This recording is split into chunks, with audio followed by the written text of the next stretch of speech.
IMT Rojka मेव में 9 गांवों के किसान धरने पर अड़े। मुआवजा और अन्य मांगों को लेकर जारी विरोध। नूंह जिले के IMT industrial model township Rojka मेव में 9 गांवों के किसान पिछले कई महीनों से धरने पर बैठे हुए हैं।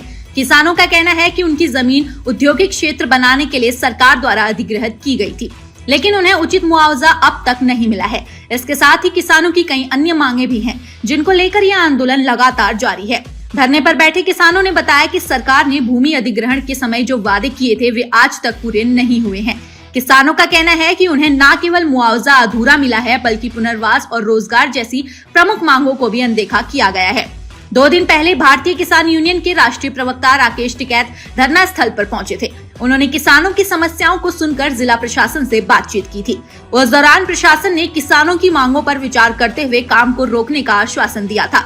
हालांकि किसानों का आरोप है कि आश्वासन के बावजूद प्रशासन ने फिर से आईएमटी क्षेत्र में निर्माण कार्य शुरू करवा दिया है, जिससे किसानों में नाराजगी बढ़ गई है। किसानों का कहना है कि प्रशासन बार बार पंचायत या बैठकों के माध्यम से उन्हें समझाने की कोशिश करता है और मुख्यमंत्री से बातचीत का भरोसा देकर धरना खत्म करवाना चाहता है, लेकिन अब किसान पीछे हटने को तैयार नहीं है। उन्होंने स्पष्ट कहा है कि जब तक उनकी सभी मांगे पूरी नहीं होती तब तक वे धरना स्थल नहीं छोड़ेंगे। धरना स्थल पर किसानों ने बताया कि किसान संगठनों के बीच आपसी संवाद जारी है और जल्द ही अगली बैठक में आंदोलन की अगली रणनीति तय की जाएगी। उनका कहना है कि ये लड़ाई अब आखिरी चरण में है और वे अपने अधिकारों की प्राप्ति तक संघर्ष जारी रखेंगे। आईएमटी रोजका मेव का यह आंदोलन न केवल नूंह जिले का है, बल्कि पूरे हरियाणा के किसानों के लिए एक बड़ा प्रतीक बनता जा रहा है, जो अपने हक और न्याय की मांग को लेकर डटे हुए हैं।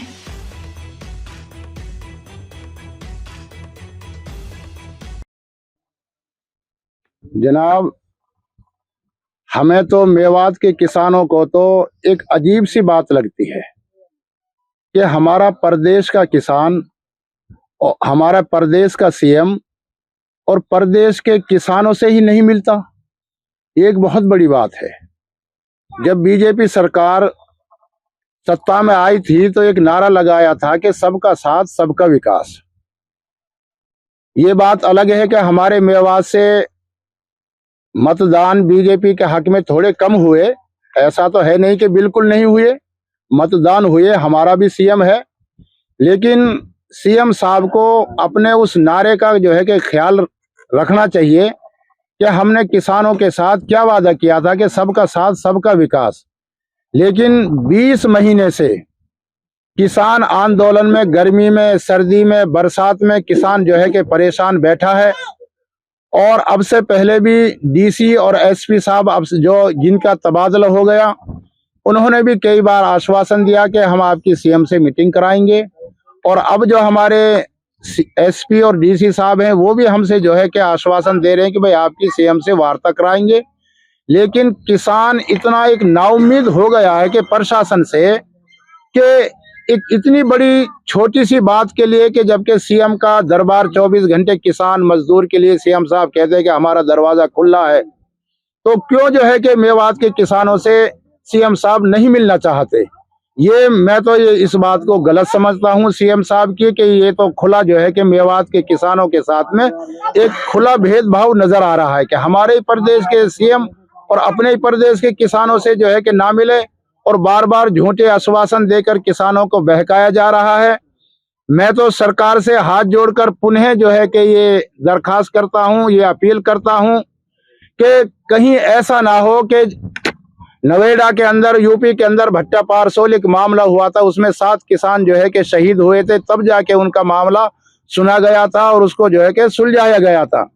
अगर यहाँ प्रशासन जो है कि बार बार किसानों के साथ में लठ लेकर, गोली डंडे लेकर जो है कि खड़ा हो जाता है, अगर किसान भी अपनी जो है कि उस पे आ गया, अनपढ़ता पे आ गया और यहाँ कोई बड़ा नुकसान हो गया, तो उसके जिम्मेदार भी सरकार रहेगी और उसकी जिम्मेदार जो है कि HSIDC रहेगी और यहाँ का प्रशासन रहेगा, जो किसानों को बार बार झूठे आश्वासन देकर सीएम से मीटिंग नहीं करा रहे। मैं पुनः जो है कि अपने प्रशासन से और अपने HSIDC के MD साहब से ये अपने जो है कि पत्रकारों के वार्ता बात से ये बात पहुंचा देना चाहता हूं कि MD साहब भी उस मीटिंग का, सीएम की का ख्याल करें, मुलाकात कराएं।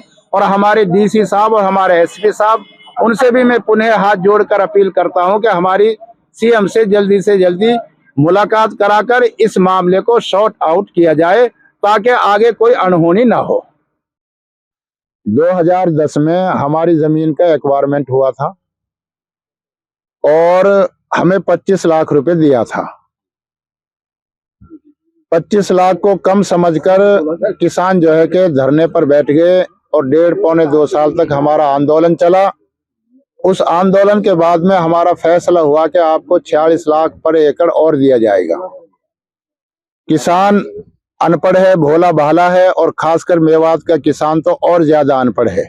मेवात क्षेत्र तो पिछड़ा क्षेत्र घोषित हो रखा है, लेकिन 2012 में जब हमारा 46 लाख का फैसला हुआ तो 21 लाख रुपए हमें देकर और हमसे अंग्रेजी में एक ऐसा काला एग्रीमेंट करा लिया जो हम कोर्ट में भी नहीं जा सकते। एक किस्म से सरकारों ने, अधिकारियों ने, HSIDC के अधिकारियों ने किसानों के साथ एक बहुत बड़ा फ्रॉड और धोखा किया कि जबकि कोर्ट में जाने का अधिकार हमारे देश का जो पवित्र कानून है वो हर नागरिक को, बड़े से बड़ा आतंकवादी, अपराधी, हर किसान मजदूर को कोर्ट में जाने का अधिकार देता है। लेकिन सरकारों ने मेवात के साथ भेदभाव कर हमें कोर्ट में जाने का हमारा अधिकार छीन लिया। उस अधिकार को पाने के लिए हम तब तक लड़ाई लड़ेंगे जब तक हमारा एग्रीमेंट कैंसिल ना हो। और हमसे 46 लाख रुपए पर एकड़ लेकर आज सरकार जो है कि पूंजीपतियों को फायदा पहुंचाकर और जो है कि उसी जमीन को 25 करोड़ रुपए में पर एकड़ जो है कि उसको बेचकर इतना बड़ा मुनाफा जो है कि सरकार और HSIDC कमा रही है। यानी कि हमारी जो जमीन का कुल मुआवजा जो दिया गया था 690 करोड़ और आज जो है कि उसी जमीन की कीमत उनके पास पहुंच गई तो 30,000 करोड़ के लगभग उस पूरी जमीन का अमाउंट बन रहा है।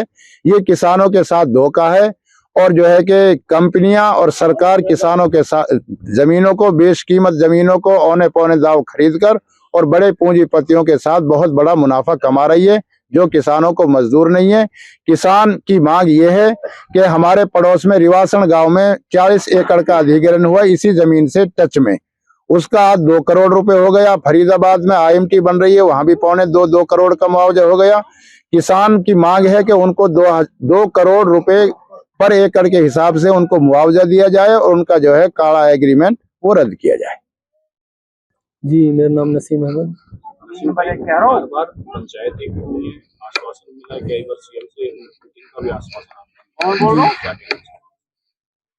भाई आश्वासन तो मिल ही रहा है और संघर्ष भी हमारा चल रहा है और जब तक हमारी मांग पूरी ना हो जाएंगी संघर्ष तो जारी रहेगा। और अभी परसों जो पंचायत हुई वहाँ में प्रशासन से जो बातचीत हुई नूह में, तो वह टाइम उनको जो रवैया हो बहुत पॉजिटिव हो, लेकिन इन्हें फिर कल काम शुरू कर दिया। शरीफ खान है जी मेरा नाम। शरीफ जी, भूमि अधिग्रहण हुई थी, पंचायत भी हुई है, आश्वासन मिला है, क्या कहना? पंचायत भी काफी होगी और प्रशासन से बार बार आश्वासन मिला है, अगर वह आश्वासन मिलने के बावजूद कोई हल ना निकला है, या सो किसान बहुत दुखी है। और तो ज्यादती है किसानों के साथ, इतनी बड़ी ज्यादती तो शायद कहीं ना हो जितनी यहाँ किसानों के साथ हो रही है। 46 लाख में लेवा हाँ, 25 करोड़ में बेच रहे हाँ, किसान तो खत्म हो गो, मतलब बिल्कुल किसान तो खत्म करने की साजिश चल रही है पूंजीपतियों की और इस सरकार की। क्या चाहिए? हम तो यह चाह रहे हैं कि भाई यू जो सरकार विकास विकास विकास विकास जो पुकार रही है, ये तो हमारे निगाह में तो विनाश है। विनाश की है कि जो विकास के नाम पे हम बर्बाद हो रहे हैं, किसान बर्बाद हो रहा है, तो किसान को तो विकास ना हो रहा, ये तो जो कस कस को हो रहा भाई, ये तो पूंजीपति को विकास हो रहा, किसानन को तो विनाश होगा और 1-8% ना 100% विनाश होगा। सरकार किसानों की बात सुने और किसानों की जो जायज मांगा उनने माने, और जो सरकार जबरदस्ती एक फैसले ले रही है तो ये तो ठीक ना है, ये तो किसान के साथ जुल्म है। और सरकार है देखो उसके मुकाबले में हम पे ना हो भाई, हम तो अपनी लड़ाई गांधीवाद तरीका से लड़ रहे हैं और जब तक हमारी मांग पूरी ना होंगी, जायज मांग, जब तक हम यह लड़ाई लड़ते रहेंगे, चाहे कोई बड़ी से बड़ी कुर्बानी किसान के लिए देनी पड़े वो देंगे।